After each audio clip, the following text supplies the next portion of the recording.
አሰላሙ አለይኩም ወራህመቱላሂ ወበረካቱ። ውድና የተከበራችሁ የቻናሌ ቤተሰቦች እንደምታላችሁ፣ ዛሬ ደግሞ በእውነተኛ ታሪክ መጥቻለሁ ወደ እናንተ። የታሪኩ ርዕስ የታሪኩ ባለቤት የሙስሊም ወንድም የጠጡ አውሬዎች ክፍል 1። ሙስሊም ነህና የተፈጸመብህን በደል እወቅ። ታሪክህን መማር አንድ ማህበረሰብ ትልቅ ህልውና ነው። ቀደምት ማንነቱን ያልተረዳ ማህበረሰብ ሁሌ ዓላማ ቢስ የዋለለ ነው። በተለይ እንደ ሙስሊም ዓለም አንገትን ቀና ደረትን ነፋ የሚያደርግ አኩሪ ታሪክ ያለው ህዝብ ታሪኩን አለማወቁ ሁሌም የውርደትን ኑሮ የሽንፈትና የበታችነትን ካባ ለማጥለቅ ይገደዳል። ለዚህ ነው ታሪካችንን እንወቅ የምንለው። የታታሮችን አነሳስን ከማየትን በፊት በጊዜ የነበሩ ልዕለ ሀያላን አካላቶችን እንመልከት። አንደኛ፣ ሙስሊሙ ኡማ። ምንም እንኳን የሙስሊሙን ዓለም ግዛት እጅግ ሀያልና የዓለምን ግማሽ አካል ቢያስተዳድርም ተቦጫጨቅና በትንንሽ ግዛቶች የተከፋፈለ ነበረ። የአባሲያው ኸሊፍያ እንዴ በላይ አካል የተሾመው ለስም ብቻ እንጂ ምንም አይነት ስልጣን አልነበረውም። ኸሊፋዎቹም ቢሆኑ የሙስሊሙን ኡማ ችግር ከመቅረፍ ይልቅ የራሳቸውን ጥቅም በማሳደድ የተጠመዱ ነበሩ። በኸምር፣ በጨዋታ፣ በአደን፣ በሙዚቃና በተንዛዛ ጊዜያቸውን ከማባከን ባለፈው ምንም አይነት ሚና አልነበራቸውም። ህንድና ኸዋሪዝም፣ ሂጃዝ፣ ሳዑዲ፣ የመን፣ ሻም፣ ግብጽ፣ ሰሜን አፍሪካ፣ የአንደሉስ፣ ስፔን፣ ሁራሳ፣ አፍጋኒስታን፣ ቱርክ እንዲሁም ፍልስጤን ሁሉም የየራሳቸው አስተዳዳሪ የነበራቸው ሲሆን አስተዳዳሪዎቻቸው እርስ በርስ የሚናቆሩና ለጸም የሚፈላለጉ ነበሩ። እነኚህ ሁሉ ተዳምረው የሙስሊሙን ኡማ ኃይልና ክብር አዳክመውታል። 2. መስቀላውያን በጊዜው ከነበሩት ሀያላን የሚመደቡ ቢሆንም በሰላሃዲን አልአዩብና በሙወሂዶች አሚርና መንሱር አልሙወሂድ በደረሰባቸው ተከታታይ ሽንፈቶች ተዳክመው ነበረ። ይህ ሁሉ ግን ሙስሊሙን ለመዝመትና የተወሰደባቸውን መሬት ለመንጠቅ ምኞታቸው እንዳለ ነበረ። እንዲህ በዚህ መሃል ነበረ ታታር የተባለ ኃይል መነሻው ሞሎኪያ አድርጎ ዓለምን በወረራ ያጥለቀለቀው። በሂጅራ 7ኛው ክፍለ ዘመን መጀመሪያ 63 ዓመተ ሂጅራ ታዋቂዎች ታታሮች መሪ ጂንጊዝ ኻን ግዛቱን ለማስፋፋት እንቅስቃሴ ጀመረው። ደም የሚወድና ርህራሄ የሚያውቅ ቢሆንም ሰውን ወደ ራሱ በመሳብ ተጽዕኖ ብዙ ሰዎችን አሰልፎ በሚደንቅ ሁኔታ የዛሬዎቹን ቻይና፣ ኮሪያ፣ ቪየትናም፣ ሳይቤር፣ ሞንጎሊያ፣ ታይላንድ፣ ኔፓል እና በማይናማር ከግዛቱ ጨመረ። ታታሮች ሃይማኖታቸው ችንግስ እንካን ከእስልምና ከክርስትና እንዲሁም ከይሁድና ከራሱም ጨማምሮ ባዘጋጀላቸው ያሰከ በተባለ መጽሐፍ የሚመራ ነው። የታታሮች ጦርነቶች ብዙ ልዩ ባህሪያቶች አሉት። ከእነሱም መካከል 1 በጣም በፍጥነት መስፋፋት፣ 2 የተዋጣና የተስተካከለ አደረጃጀት፣ 3 እጅግ ግዙፍ የሰው ኃይል፣ 4 የተካኑ የጦር መሪዎች፣ 5 ርህራሄ አለማወቅ፣ 6 አስቸጋሪ ሁኔታዎችን የመጋፈጥ ችሎታ፣ 7 ሌሎች ሀሳብ አለመቀበል፣ 8 ቃል ኪዳንን አለመጠበቅ። እኒህ ባህሪያት በሙሉ በራሱ ኃይልና ብርታት እንጂ በሃይማኖት ለማይመራ ፈጣሪ ለማይፈራ አካል ሲሟሉ ምን አይነት ጭካኔና ግብ እንደሚያደርስ መገመት አይከብድም። የጥመት ኃይሎች ምን ያህል ቢለያዩ ሀቅን ለመድረስም መተባበራቸው የአላህ የማይሻር ድንጋጌ በመሆኑ መስቀላውያን ከታታሮቹ አንድ እጅ በመሆናቸው የሚጠበቅ ነው። እነርሱም ያደረጉት ይህ ነበረ። በተደጋጋሚ ታታሮች የተለያዩ መልእክተኞችን በመላክ ለመሄድ ብቻ ከ12000 ኪሎ ሜትር አቋርጠው የአባስያውን ኸሊፋ ድክመት ማማ ላይ እንደሆነና ሙስሊሙ ዓለም ፍጹም ሊቋቋማቸው እንደማይችል አባስያ ያላቸውን ሊቆጠር የሚያታክት ሀብት እየጠቀሱ በማጎምጀት እነርሱም እንደሚያግዟቸው በግልጽ ለሙስሊሙን ዓለም እንዲወሩ በመግፋት የበኩላቸው ሚና ተጫወቱ። ታታሮች መስቀላዊ ዲለላ ሰምተው አባስያ ኸሊፋ ሀብት ምራቃቸውን ዋጡ። ይህ እንዲህ ታታሮች ከመስቀላውያን ጋር በጣም ብዙ ልዩነት ያላቸው ነው። ነገር ግን እስልምናን ለማጥፋት እጅና ጓንት ሆኑ። አይደንቅም? ነቢዩ ሰለላሁ ዐለይሂ ወሰለምን ለማዋጋት የሁዶች ከሙሽሪኮች ጋር ተቆራኝተዋል።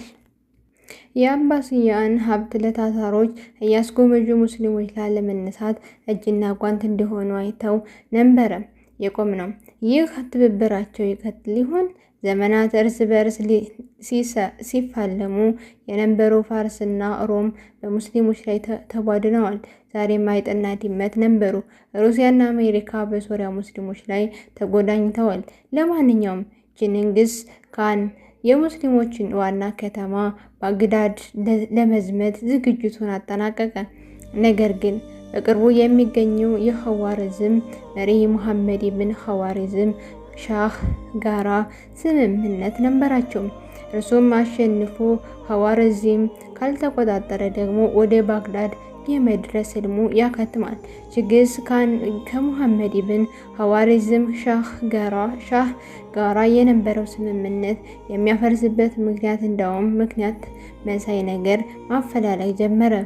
ነገር ግን በከንቱ የሆነበት ያለምንም ምክንያት ስምምነቱን ለማፍረስ አንድ ሁለት እያለ ባለበት ሰዓት አንድ አሪፍ ምክንያት ተፈጠረ።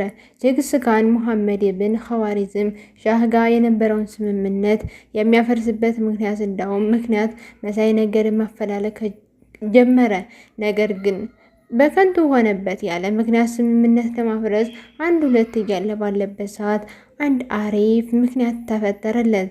እሱም ከታታሮች ነጋዴዎች የተወሰዱ ወደ ሙስሊሙ ኸዋሪዝማዊቷ ኦተራ ከተማ ሲገቡ ሁሉም ገደሉ። ለመግደላቸው ምክንያት መላምልት እንጂ እርግጠኛ የሆነ ነገር የለም። ችግስ ካን ኸዋሪዝምን ለመውረር ይህ ወርቃማ እድል ማሳለፍ አልፈለገም። ለሙሐመድ ኢብኑ ኸዋሪዝም ሻህ ገዳዮቹን አሳልፎ እንዲሰጠው ላከ። ሙሐመድ ኢብኑ ኸዋሪዝም ሻህ በበኩሉ ይህ የሙስሊሙ ሀገር ክብር መድፈር እንደሆነ አሰበ። አንድ ሙስሊም ለካፊር አሳልፎ ሰጥቶ በካፊሮች ሕግ እንዲዳኝ መጠየቅ እውነትም ድፍረት ነው። ይልቁንስ ተጠርጣሪዎቹ በሀገሩ ሕግ በሸሪዓ እስላሚያ ታይቶ ወንጀለኛ ከሆኑ የሚፈረድባቸው መሰረታዊ እንደሚቀጣቸው ገለጸ። ይህ ሎጂካዊና በየትኛውም ቦታ ተቀባይነት ቢኖረውም ችግስ ካን ሊያሳምነው አልቻለም። በእርግጥ ችግስ ካን ለማመንም ዝግጁ አልነበሩም። የሀገሮቹ ነጋዴዎች ደም መመለስ ሳይሆን ኸዋሪዝምን መውረር ነበር ምኞታቸው። ይሄው ተሳካለት። ወረራው ተጀመረ። ችግስ ካን ማለቂያ የሌለው ሰራዊቱን አስከትሎ ወደ ኸዋሪዝም አመራ። ሙሐመድ ኢብን ኸዋሪዝም ሻህ በበኩሉ የችግስ ካን ኃይል ለመመከት ወታደሩን ይዞ ከጂካን ኃይል ጋር ካሁኗ ካዛኪስታን በሚገኘው ወንዝ አቅራቢያ ተገናኙ። 4 ቀን የቆየ ከባድ ፍልሚያ ተካሄደ። ከሙስሊሙ ብቻ 20,000 ሰው ሰማዕታት ሆነ። ከታታሮች የዚህን እጥፍ የታታር ወታደሩ ሰራዊት ከሙስሊሙ እጥፍ ቢቀነስበትም ከብዛቱ አንጻር እጅግ ትንሽ ሊባል የሚችል ነው። በዚህ አይነት ከቀጠለ ሰራዊቱ ማስጨረስ እንጂ ማሸነፍ እንደማይቻል የተረዳው ሙሐመድ ኢብን ኸዋሪዝም ሻህ ቀሪ ወታደሩን ይዞ አፈገፈገ። ዋና ከተማዋን ኦርጀንዳን ለመጠበቅ ወታደሩን ከየጠረፍ ማሰባሰብ ያዘ። ከሌሎች እስላማዊ ሀገራት አጋዥ ኃይል ለመጠየቅ አይችልም። ምክንያቱም ከላይ እንደተጠቀሰው ከታታር ወረራ በፊት ከሁሉም ሙስሊሞች ሀገራት ጋር ሲናከስ የቆየ እና ከታታር ወታደሮች ጋር ስምምነት ሲያደርግ እንኳን ከሙስሊም ሀገራቶች ጋር ግን እንኳን ስምምነት ይቅርና ሸፍጥ በመስራቱ አላቆምም ነበር። ታዲያ እንዲህ አይነቱ ማን ዞር ብሎ ያየዋል? ሙስሊም ሀገራቶችም አንድ እንደ ጠላት ከሌላ ጠላታቸው ጋር የተፋለመ እንጂ እነርሱን ለማጥቃት ነጩን በሬ እየመረጠ መሆኑ የገባቸው ዘግይቶ ነበረ። ምንም እንኳን የኻሪዝም በጦር ኃይል ጥንካሬዋ ብርቱ ብትሆንም የታታር ተከታዮች መክታ የመጽናት ችሎታ ግን አይኖራትም። ከወንድሞቹ ጋር ጭቅጭቅና ንትርክ ውስጥ የገባ እንዴት ሊያሸንፍ ይችላል? አትጨነቁም፣ ትፈራላችሁ፣ ኃይላችሁ ትሄዳላችሁንም። በሌላ በኩል ዋና ከተማዋ ጥሩ ጥበቃ ሲመደብላት የግዛቱ ምስራቃዊ ማለትም የታታር ማለፊያ የሆኑ አካባቢዎችን ያለ ጥበቃ ነበር የተዋቸው። መሐመድ ኢብን ኻሪዝም ሻህን የመሰለ የተካነ የጦር መሪ እንዴት እንዲህ አይነት ስህተት ይሰራል? የጦር ታክቲክ ስህተት እንዳይመስልህ፣ ይልቁንስ ራስ ወዳድነቱ በመቶ ሺህ የሚቆጠሩ ህዝቦቹ፣ ቤተሰቦችና ዘመዶቹ አዝማዶቹ እንዲመርጡ አድርጎት እንጂ ራስና የቤተሰቦችን ገንዘብ አስተማማኝ ቦታ ሲያስቀምጥ ለህዝቦቹ ነፍስና ገንዘብ ግን አንድ ነገር አላደረግም። ብዙ ጊዜ ደግሞ እንዲህ አይነት መሪ መውደቁ አይቀሬ ነው። እንዲህ ራሱ ከውርደት አረንቋ ማላቀቅ ያልታገለ ህዝብ ሊጠፋ ግድ ነው። ቼንጊዝ ካን ጊዜውን ማጥፋት አልፈለግም። ወረራውን ቀጠለ። ወደ ቡሃራ የቡሃራ የታላቅ መሐንዲስ የኢማሙል ቡኻሪ ሀገር ነች። በአሁኑ ሰዓት ኡዝቤክስታን ማለት ናት። ቼንጊዝ ካን ግን መንገዱን ቀጥሎ ቡሃራ ደረሰ። የቡሃራ ሰዎች የሚያደርጉት ጠፋቸው። እጅ ይስጡ ወይንስ ይፋለሙ? የተወሰኑት እንዋጋለን፣ ከተማችንን እንጠብቃለን ሲሉ፣ ከፊሎች ደግሞ ለነፍሳችን ደህንነት እንጠይቅ እንጂ እጅ እንስጥ ሲሉ ሀሳብ ሰነዘሩ። መስማማት ሲያቅታቸው እንፋለም ያሉ ሙጃሂዶች ወደ ከተማዋ ትልቁ መሸጉ። ኦለማዎችና ፊቃሃዎች ከነበሩት ጋራ ነበሩ። ሌሎች ደግሞ አብዛኞቹ ናቸው ከታታሮች ደህንነት ጠይቀው የደህንነት ቃል ኪዳን ከተሰጣቸው በኋላ ከተማዋን ከፍተው ቁልፍም ለታታር አስረከቡ። ቼንጊዝ ካን ቡሃራ ገባ። ቃሉን አላፈረሰም። ማንም አልነካም ነበረ። በመጀመሪያ ስራ ያደረገው የመሸጉ ሙጃሂዶች መዋጋት ነበረ። ለዚህ የከተማው ህዝብ ሙስሊም ወንድሞቹን እንዲዋጋና ምሽጉ እንዲከፍቱ አዘዛቸው። ነዋሪዎቹ ታዘዙ። ታታሮችን አንዋጋም ብለው ሙስሊም ወንድሞቻቸው ዑለሞቻቸውን ግፍ ተፋለሙ። ከእንዲህ አይነት ማህበረሰብ ታዲያ እንደ ድል ይጠበቃል? 10 ቀን ከበባ በኋላ በኃይል ምሽጉ ተከፈተ። ሁሉም ሙጃሂዶች ገደሏቸው። ከዚህ በኋላ እጅ የሰጡት ቦቅቧቃ ነዋሪዎች ገንዘባቸውን እንዲያስረክቡ አዘዛቸው። የክህደት መጀመሪያ ነው። ቃል የሰጣቸው ወደ ከተማው ሲገባ ቃሉን ያላፈረሰው ይህ ሰዓት የጠበቀ ስለነበረ ነው። ገንዘባቸውን በእጁ ካደረገ በኋላ ለወታደሮቹ የፈለጉትን እንዲያደርጉ ፈቀደላቸው። ከዚያማ ክፉ ብቻ አስብ አላህ እንጂ ቁጣቸውን የማያውቀው ሰዎች ተገደሉ። ሕፃን፣ ሴት፣ አዛውንት፣ ነፍሰ ጡር ሳይሉ እንደ በግ አረዷቸው። የፈለጉትን እየገሙ የፈለጉትን እየገደሉ የከተማዋን አዳረሱ። ሴት ልጅ ከአባቷ፣ ሚስት ከባሏ ፊት ደፍረዋት ከሚስት ሊከላከል የፈለገ ይገደላል። ሌላ በቅጣት አይነት ይሰቃያል። መስጂዶቻቸው፣ መድረሳዎቻቸው፣ መኖሪያ ቤታዎቻቸው አወደሙ፣ አቃጠሉ። ቡሃራ በጩኸት በእውታና በዋይታ ድምፅ ተሞላች።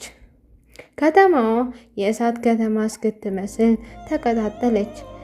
ግና ድራሽ የለም። ኢና ሊላሂ ወኢና ኢለይሂ ራጂዑን። እጅ የሰጡትም ተገደሉ። ገና የሁለት ሞት ፍጹም ይቀልል። ለድኑ ሲል ታግሎ ሸሂድ የሆነ ራሱን አዋርዶ እንደ በግ የታረደ በምን ቀመር እኩል ሊሆን ይችላል? በቃ ቡሃራ በዚህ መልኩ ወደመች። የሰቆቃ መጨረሻ ይሆን? በፍጹም ይህ መግቢያው ነው። ገና 617ኛው ዓመተ ሂጅራ ይገባል። የሰቆቃው ዓመት 617ኛው ዓመተ ሂጅራ።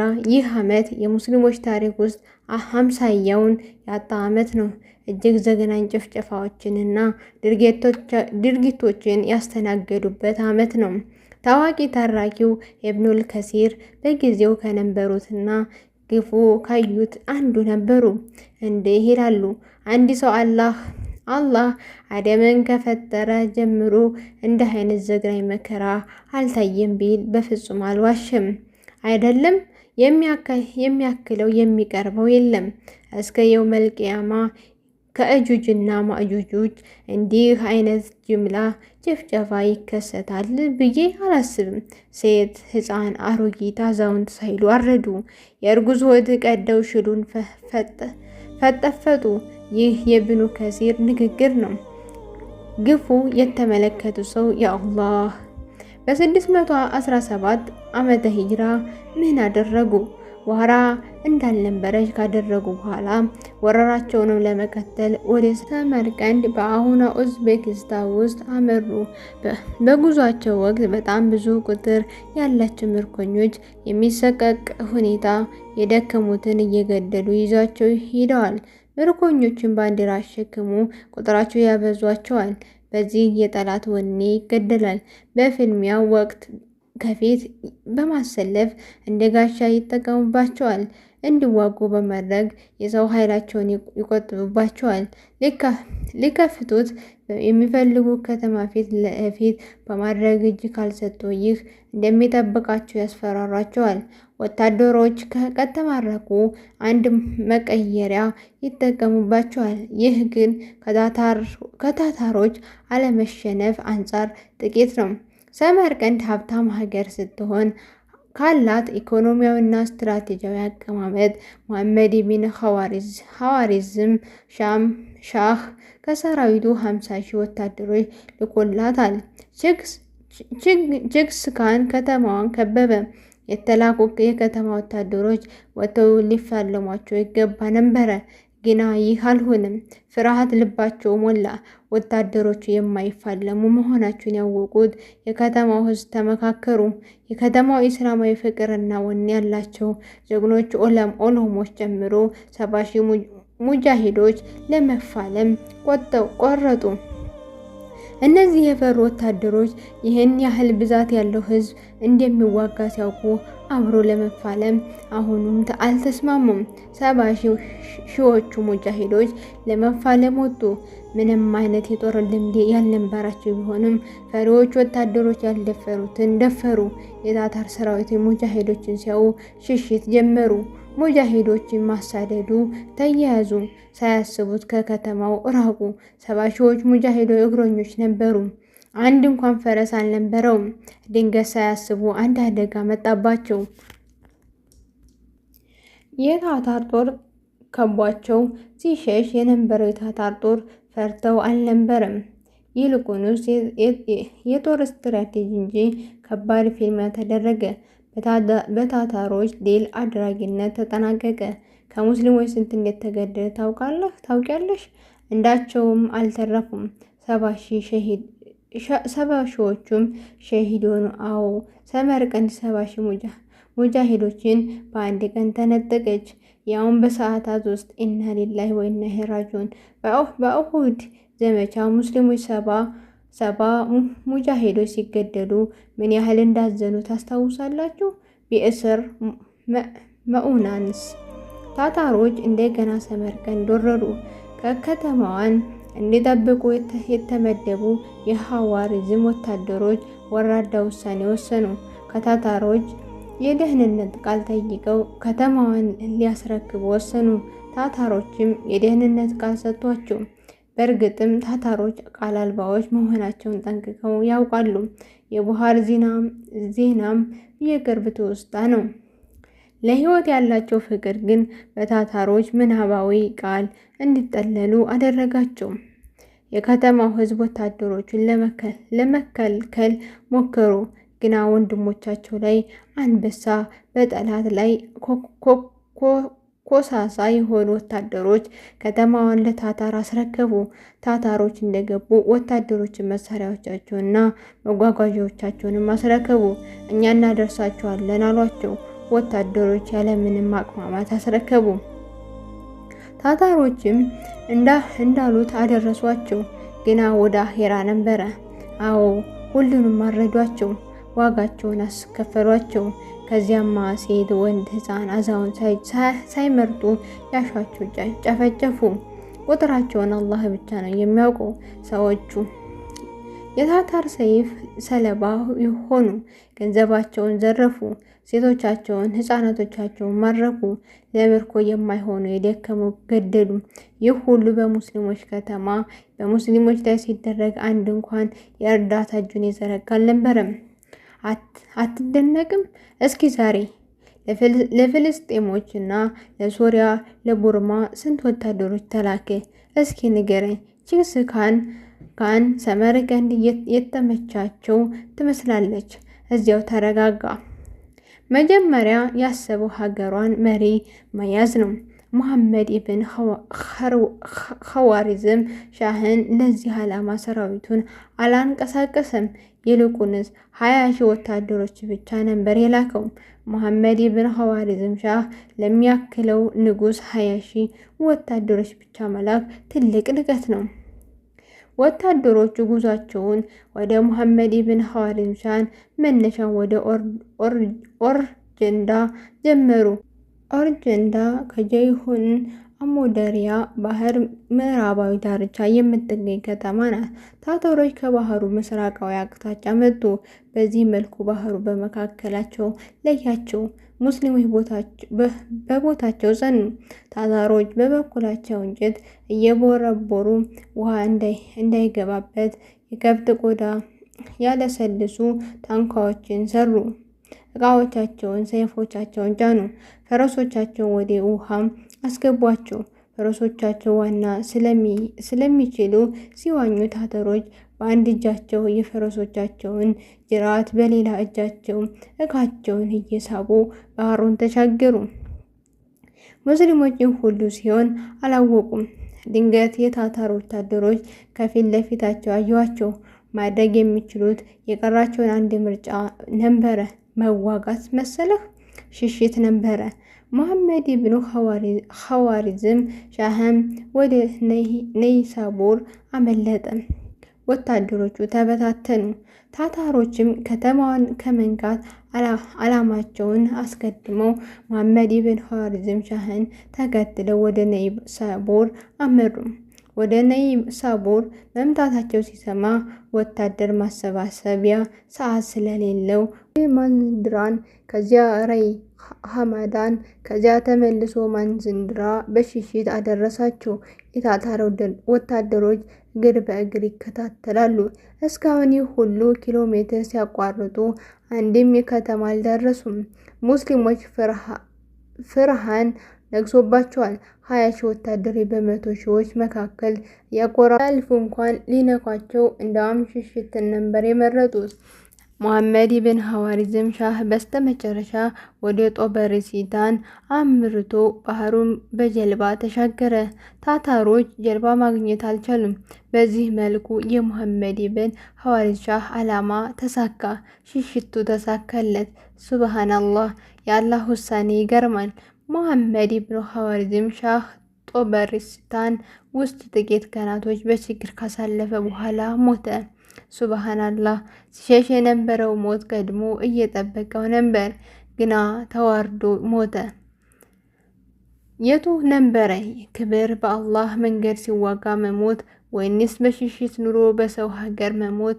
ሰው መሞቻ ጊዜውን መምረጥ አይችልም፣ ግን የአሟሟቱን ሁኔታ መምረጥ ይችላል። በጂሃድ የኖረ በጂሃድ፣ በቁርአን የኖረ በቁርአን ይሞታል። ፍርሃት እድሜውን እንደማይጨምረው ጀግንነት እድሜውን አይቀንስም። ሙሐመድ ኢብን ኸዋሪዝም ሻህ በሳል አሊምና አሊሞች የሚወድቅ ታላቅ ንጉስ ነበረ። ግና ከሌሎች አሚሮች ጋር ሲፋለም የኖረ በጉልበት የነገሰ ነበር። ለዚህ ነበረ ለችግሩ ደራሽ ያጣው። ሙሐመድ ኢብን ኸዋሪዝም ሻህ ከሞተ በኋላ እነዚያ 20,000 የታታር ወታደሮች ወደ ፋርስ አመሩ። የቺንግስ ካን ካለበት ሰመርቀንድ እስከ ፋርስ ከ650 ኪሎ ሜትር በላይ ርቀት አለው። ይህ ደግሞ በቀጥተኛ ከሆነ ነው። የመንገዱ ተራራ ማነትና አስቸጋሪነት የወንዝ መኖር፣ የታታር አቋራጭ መንገድ አለማወቅ ተደማምሮ ለ20 ሺዎቹ ወታደሮች አጋዥ ኃይል መላክ የማይታሰብ ያደርገዋል። በዚህ ላይ የአካባቢ ሰዎች ለታታር ያላቸው ጥላቻና የህዝብ ብዛት ሲታሰብ 20 ሺዎቹ ወታደሮች ያለ ጥርጥር ያልቃሉ። ያለማካበድ ከሚሊዮን የሚልቅ የሰው ኃይል መዋጋት ይችላሉ። ስለዚህ ታታሮች ድርሻቸውን ይጠፋል። ይህ ወረቀታዊ ስሌት ነው። እውነታውሳ ሙስሊሞች የፍርሃት ማዕበል አናወጣቸው። ብዛታቸው በልባቸው ውስጥ የተደላደለውን የዱንያ ፍቅርና የሞት ጥላቻ በትንሽ እንኳን ማስወገድ አልቻሉም። 100 ሙስሊሞች አንድ ታራዊ መቋቋም አቃታቸው። አንዱ የዱንያ ፍቅር ልብ ላይ ሲነግስ የሞት ጥላቻ ይዘራና እንዲህ ያረጋጋል። ያለ ራዕይ፣ ያለ ዓላማ፣ ያለ ግብ ያስቀራል። አላሁል ሙስተዓን። ታታሮች ከባህር ዳርቻው ተመልሰው የማንዝንድራንን በአጭር ጊዜ ተቆጣጠሯት። ማንዝንድራ ሙስሊሞችን ፋርስ በኡመር ዘመን ሲቆጣጠሩ ከአብዳቸው በሱሌይማን ኢብን አብዲል መሊክ ዘመን ነበር የተከፈተችው። ይሄ ነው ዛሬ ለታታሮች በሰዓታት እጅ ሰጡ። ኢንሻአላህ በአላህ ፍቃድ ክፍል 2 ይቀጥላል።